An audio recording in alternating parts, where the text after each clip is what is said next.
20 minutos. Buenas tardes a todos. Bueno, parte de lo que me trae aquí hoy es, como mencionaba Wendy, esa continuidad como arqueólogo del Departamento de Antropología que hemos estado dando al proyecto de Aguacaliente. Aguacaliente es un sitio arqueológico muy importante que se encuentra aquí mismo en el Valle Central, muy cerca de San José, que lleva consigo toda digamos, un legado histórico, dado que las primeras colecciones del Museo Nacional, mediante el cual se origina el museo, provienen precisamente de Aguacaliente, y a partir de los años 1980, por el cambio tajante en el uso del suelo que se vino dando desde entonces, asuntos de urbanización y todo, el Museo Nacional comenzó a intervenir por medio de rescates arqueológicos. La colección Troyo fue donada por José Ramón Rojas Troyo, un empresario y anticuario hacendado. Esa colección consta de aproximadamente 3.500, 3.600 objetos. Se sabe, de acuerdo a la anotación de procedencia, que la mayoría venía de Aguacaliente, aunque también hay objetos de otros sectores del país. En esta foto pueden ver más o menos cómo se presentó la colección Troyo en una de las primeras sedes que tuvo el Museo Nacional, no precisamente aquí en el cuartel Bellavista, sino en el antiguo edificio que era una de las universidades más antiguas del país, la Universidad de Santo Tomás. Solamente debido a que la mayor parte de estos objetos se recobraron a finales del siglo pasado, donde todavía no existía propiamente la arqueología científica, no tenemos información más allá de la procedencia de Aguacaliente, ¿verdad? Pero es muy interesante retomar algunas notas, por ejemplo, de don Anastasio Alfaro, que en algún momento fungió como director del Museo Nacional de Costa Rica, en 1894, cuando recoge un relato de un conocido huaquero de entonces, Lorenzo Macías, que para entonces trabajaba en la finca, en la hacienda del mismo José Ramón. Señala, voy a permitirme hacer lectura, ¿verdad? Por lo interesante y lo importante, digamos, del contenido, y después la correspondencia respecto a las excavaciones arqueológicas futuras que se realizan en Aguacaliente. Señala que una sola sepultura de los Huetares tenía 18 idolillos, cascabeles y patenas de oro. El esqueleto se halló tendido longitudinalmente con el cráneo hacia el oeste. La cabeza descansaba sobre la mayor de las patenas y cubriendo las orejas tenía las otras dos. O sea, habían 13 en total. Los 15 idolillos y cascabeles restantes indicaban por su posición que formaban parte de un collar colocado sobre el pecho del cadáver. Las 3 hendiduras que tiene la patena, marcada con el número 1 de la colección Troyo, que ahorita enseguida vamos a pasar a revisarla, fueron hechos con la punta de un cuchillo, porque al levantar los restos del cráneo creíamos que no habría nada más. Y sondeamos el terreno solo para descubrir que en el fondo habían unas lajas, que es constante en las huacas de estos sitios. Como señalaba antes, el Museo Nacional interviene en el sitio Aguacaliente desde la década de 1980 y hasta el presente prácticamente. Actualmente el Museo Nacional, actualmente tenemos 2 investigaciones, ¿verdad? Se sabe que el sitio Aguacaliente era un asentamiento muy extenso, ¿verdad? En esta figura, en la figura de la derecha, pueden más o menos tener una idea de la clase y tipo de rasgos arqueológicos. En amarillo pueden más o menos ubicar las zonas de cementerios, ¿verdad? Y en celeste pueden ubicar algunas estructuras. Y en la parte acá, donde es hoy una propiedad del Museo Nacional, pueden ver unas estructuras circulares que forman básicamente un conjunto arquitectónico. Para que tengan una idea un poquito digamos, del paisaje del lugar, esta es una toma o sea, del lado sur, donde se puede observar al fondo el macizo montañoso del volcán Irazú, ¿verdad? Hasta hace 30, 40 años las actividades cafetaleras eran las actividades principales. Desde el siglo XIX, Aguacaliente tomó gran importancia, ya que allí existieron beneficios para el café muy modernos para su tiempo, y además podemos mencionar la importancia que tienen manantiales de aguas termales que afloran en uno de los ríos circunvecinos al asentamiento.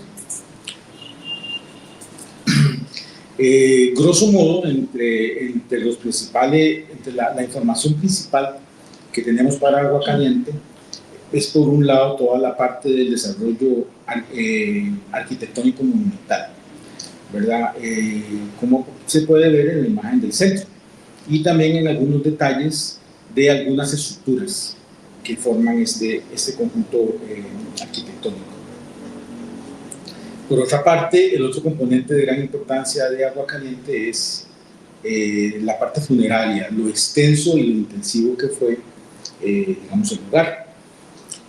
Gracias a las investigaciones y recientemente por las que hemos hecho en los últimos 5 años, ya tenemos más o menos un mejor entendimiento, al menos de lo que fue la secuencia funeraria, ¿verdad? Donde ya podemos definir una primera fase mortuoria, como se indica, digamos, aquí en este recuadro, ¿verdad? Caracterizada por entierros directos, ¿verdad? Casi siempre sin ninguna clase de estructura de piedra. Tenemos 3 fechamientos de carbono 14 para estos entierros que señalan un rango cronológico al 95% de probabilidad entre 700 y 1000 después de Cristo. Posteriormente tenemos las tumbas de cajón, ¿verdad?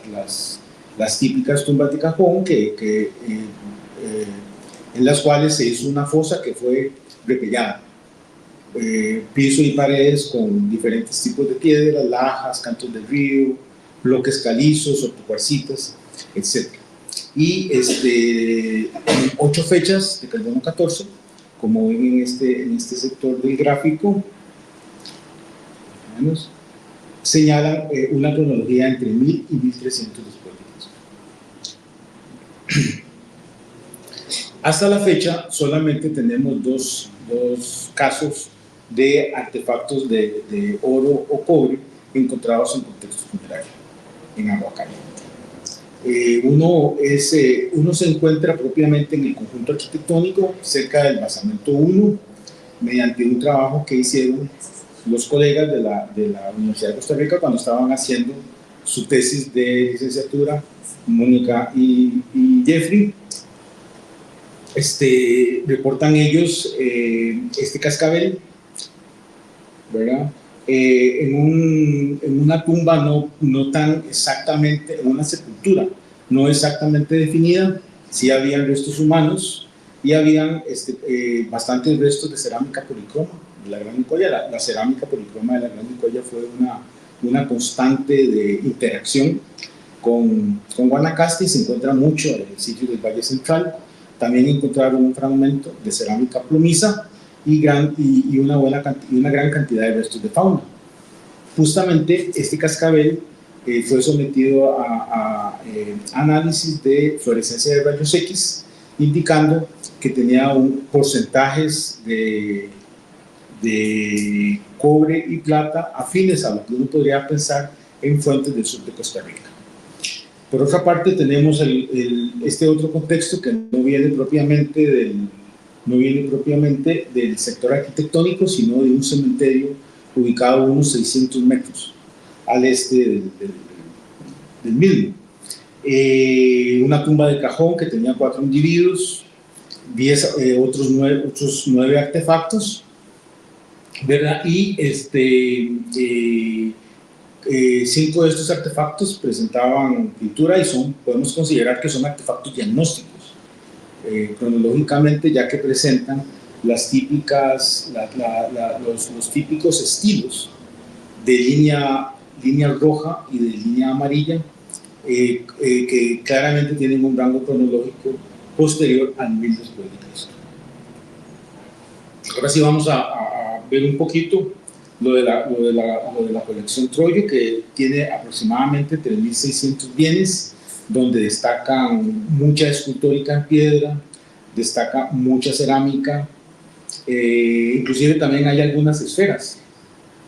Hay algunas esferas que están reportadas, pero creo que básicamente no van a ser propiamente esferas modeladas, tal vez cantos de río redondeados, pero bueno, en fin, la colección Troyo la estamos estudiando.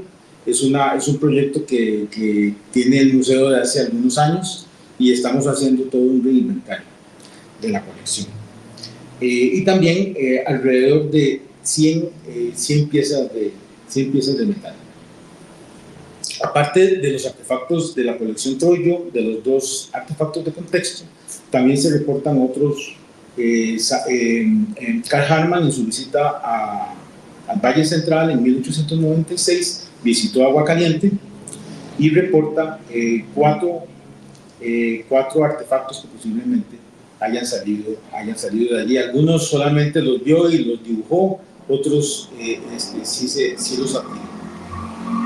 Vamos a hacer un repaso más o menos de la composición de grupos o de grupos estilísticos, ¿verdad?, de la colección Troyo. Comenzamos con los discos o con los colgantes circulares. Hay 5, me parece 5, sí. Todos están decorados, todos tienen algún tipo de repujado y destacan por ejemplo, el que tiene este mono como figura central, una figura antropomorfa, o el disco de la cara, y los que tienen estos punteados circunferenciales.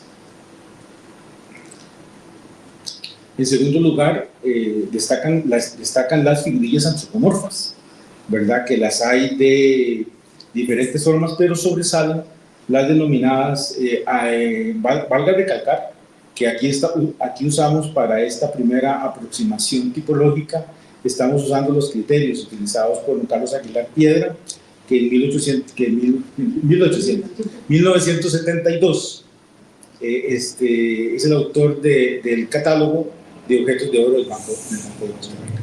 Y posteriormente también un poquito de la reinterpretación que hace Patricia de esa tipología. Les decía que las figurillas antropomorfas son bastantes, y destacan las figuritas que don Carlos Aguilar llama de tocado y atorsolado. No sé, esa palabra que me llamó mucho la atención, sí, es quizás por la trenza que tiene, ¿verdad?, que marca 2 procesos, ¿verdad?, sobre la cabeza. Algunos rasgos característicos de estas figuras, por ejemplo, aparte del pose, son los pies, que están logrados con incisos múltiples, entre otras características. También tenemos otra variante, que es el de la figurilla antropomorfa simple, ¿verdad? Y también está presente la del maraquero, con tocado y orejeras. Claro, por supuesto, el grupo de aves, ¿verdad?, que marca toda una distribución, ¿verdad?, a nivel geográfico amplio, ¿verdad?, donde tenemos principalmente las denominadas aves línea vieja, haciendo referencia a la zona del Caribe, donde aparentemente se encontraron en la colección del Banco de Costa Rica. Muchas de estas son figuritas pequeñas, por lo general no tienen tantísima decoración y tienen algunos rasgos muy específicos. Si uno se pone a ver las alas y la cola de la figurilla. Otro grupo es el denominado veragua sencillo, que también es un grupo que, como el nombre lo dice, no tiene tanto adorno, tanto detalle, y valga destacar que en la colección Troyo no se encontró una variante de veragua sencillo, que es llamado justamente veragua decorado. O también veraguas con collar, ¿verdad? Que según los estudios realizados por Patricia, tienden a asociarse más con fuentes panameñas. Tenemos también algunas otras variantes compuestas, ave antropomorfa, ave antropomorfa, ¿verdad? Que tienen algunos rasgos también muy característicos, por ejemplo, esta que tiene la forma de las alas, los perniles y algunas figurillas como que parecen las sauces, perdón, de algún felino o de algún cocodrilo. También tenemos esta otra variedad que es la ave compuesta, que llama la atención por la forma de los brazos haciendo una escuadra. Y digamos, dos ejemplares son, en cuanto a aves, son especialmente interesantes, como este ejemplo de ave articulada, ¿verdad? Donde puede lograrse movimiento tanto en la cabeza como en la cola. Y también un ejemplo muy similar, pero lo que parece ser como una representación estilizada de la anterior. Y las aves que nosotros le hemos llamado lepidóptero, ¿verdad? Por algún parecido que tienen con las mariposas. Tiene digamos, la estructura básica del ave con las alas desplegadas, pero carecen de pico. Y por lo que sabemos, al menos en la colección del Museo Nacional, solo aparte de agua caliente, solo se encuentran otros 2 ejemplares procedentes del Valle del General. El grupo ranas, principalmente distribuidos en dos grupos, las aves sencillas y las aves con espirales. Curiosamente no están presente un tercer grupo, que es el grupo de las aves, de las ranas con apéndice. El grupo de figuras zoomorfas realistas, con representaciones de felinos, mamíferos, y especialmente interesante la de 4 representaciones miniaturas muy pequeñitas de armadillos. El grupo más común, más frecuente dentro de la colección son los cascabeles. Tenemos los cascabeles sencillos, los cascabeles decorados y los cascabeles figurativos, laminitas y cuentas cilíndricas. Y una figura muy interesante que se sale un poquito de las anteriores, aparentemente podría referirse a un estilo híbrido, ¿verdad? Vinculante con los estilos Dickees y Brandes. Rápidamente, pues ya sé que ya que Wendy, sí, pero yo comienzo un poquito después de las 5, ¿verdad? ¿No es cierto? Sí. Creo que sí. Bueno, vamos a dar cuenta de eso. No, ya me falta poquito. Sí, bueno, este es digamos, un resumen más o menos de la composición de la colección, de los 100 objetos de la colección, solamente para destacar que la mayor parte son cascabeles, ¿verdad? Pero también destacar que los grupos zoomorfos, las ranas, los antropomorfos y las aves con cola desplegada también tienen una presencia importante. Más o menos en referencia en esos grupos, solo destacar, por ejemplo, que en el caso de las aves, más del 50% pueden estar relacionadas con las aves línea vieja, ¿verdad? Y además, en cuanto a las figuras antropomorfas, la mayor parte son las de tocado y atozonado. Para que tengan un poquito una idea de los tamaños de la colección, las piezas más grandes se refieren a los discos o los cuadrantes circulares que pueden llegar hasta los 17-18 centímetros, y en la mayor parte de los casos los tamaños más frecuentes van de 0 a 2,5 centímetros. Es muy importante enfocarse también en la correlación, digamos, iconográfica entre los temas representados en el metal con los temas de la cerámica la producción cerámica y la producción artesanal en general, ¿verdad? Yo creo que puede ser más bien un impacto en las dos líneas, ¿verdad? O puede ser una relación en las dos líneas. Sí es muy importante recalcar, por ejemplo, el caso de las ranas, porque a partir de 700-800, que es más o menos la época de apogeo de agua caliente y donde a nivel de Valle Central y Caribe ya se está dando estos cambios sociopolíticos de gran importancia, vamos a observar, al menos en las colecciones de algunos sitios de aquí del Valle Central, la importancia que tiene la rana, ¿verdad? La rana en cualquier tipo de representación. Y entre ellas uno de los estilos cerámicos que comienzan justamente a desarrollarse para esta época, hablamos del estilo Mercedes, y las representaciones características de muchas asas que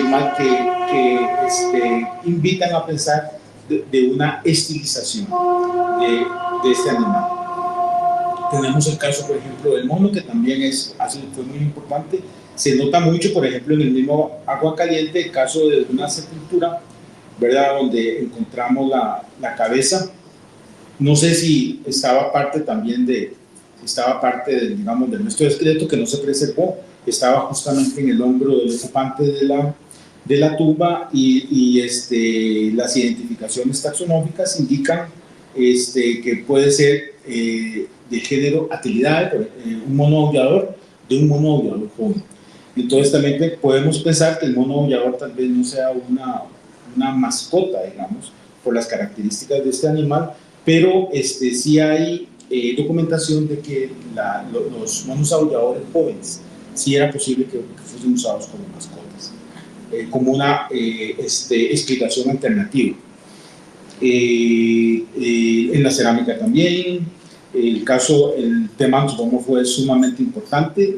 Realmente, digamos, la cerámica, casi la iconografía de la cerámica en mayor parte, versiones de cerámica en decoración plástica, versiones de cerámica pintada, hacen énfasis en la figura antropomorfa, ya sea a la manera de figuras o solamente representación de la cara. El motivo del felino, nada más destacar acá, por ejemplo, que en agua caliente se encontró, en una parte de agua caliente, sin contexto arqueológico, se encontró un fragmento de una lápida, de una lápida de piedra que tenía figurillas de felino, en poses y posición como otras lápidas de las pocas que se han reportado en Costa Rica. El motivo del saurio, en algunas de sus variantes, destacar las similitudes con piezas que se han encontrado, digamos, en el entorno del Valle Central de Costa Rica, como estas figuritas antropomorfas, las aves línea vieja, ¿verdad? Confirmando en parte la existencia de ciertos estilos que pueden ser tal vez considerados como estilos locales, ¿verdad? Y por otra parte también la parte iconográfica, los temas, ¿verdad? Reafirmando vínculos panregionales e ideas compartidas en los territorios del área ismocolombiana. Y solamente para rematar y cerrar, algunas observaciones generales sobre la experiencia de haber hecho esta primera revisión o de la colección Troyo.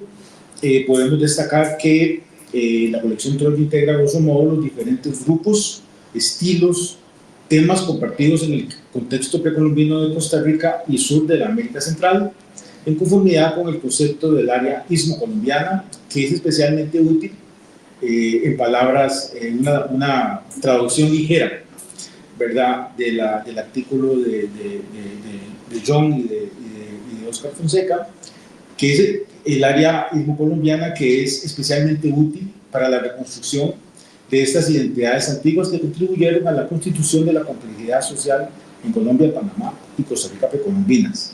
La distribución de las lenguas chichas es usada para delinear un espacio histórico cuya unidad difusa provee un contexto viable para la interpretación de la metalurgia antigua, la organización social y la cosmología de la región. En segundo término, destacar que el grupo de ornamentos de metal de la colección Troyo no se aleja en gran medida de lo conocido tipológicamente en Costa Rica, si se tomara como referencia la colección del Museo del Oro del Banco Central de Costa Rica, que ha sido ampliamente estudiada. Puede señalarse que Aguacaliente fue una localidad participante en las intricadas relaciones sociales y económicas, tras el aprovisionamiento y circulación de materias primas, objetos terminados y producción metalúrgica. Según los estudios geoquímicos de Patricia Fernández, hay una importante tendencia de que los objetos de oro de Costa Rica provengan en cerca del 50% de yacimientos secundarios del sur del país, en segundo término de pepitas de Panamá, y luego de oros de beta y de fuentes de cobre activo con vetas polimetálicas. En tercer lugar, cerca de los 106 objetos de oro reportados en Aguacaliente compaginan en términos estilísticos y cronológicos con la relevancia social y política de este asentamiento desde 700 después de Cristo y hasta posiblemente la época del contacto, y de diversos indicadores de nuclearización de la población, arquitectura monumental, complejidad mortuoria e interacción regional y panregional. El colectivo de datos sobre la variabilidad funeraria, diferenciación social y prácticas funerarias en Aguacaliente se está incrementando con nuevas investigaciones de campo y estudios retrospectivos de sus colecciones con contexto y sin contexto. Finalmente, la colección Troyo es un reservorio de información a tomar en cuenta para estudios más sofisticados de composición, procedencia y manufactura.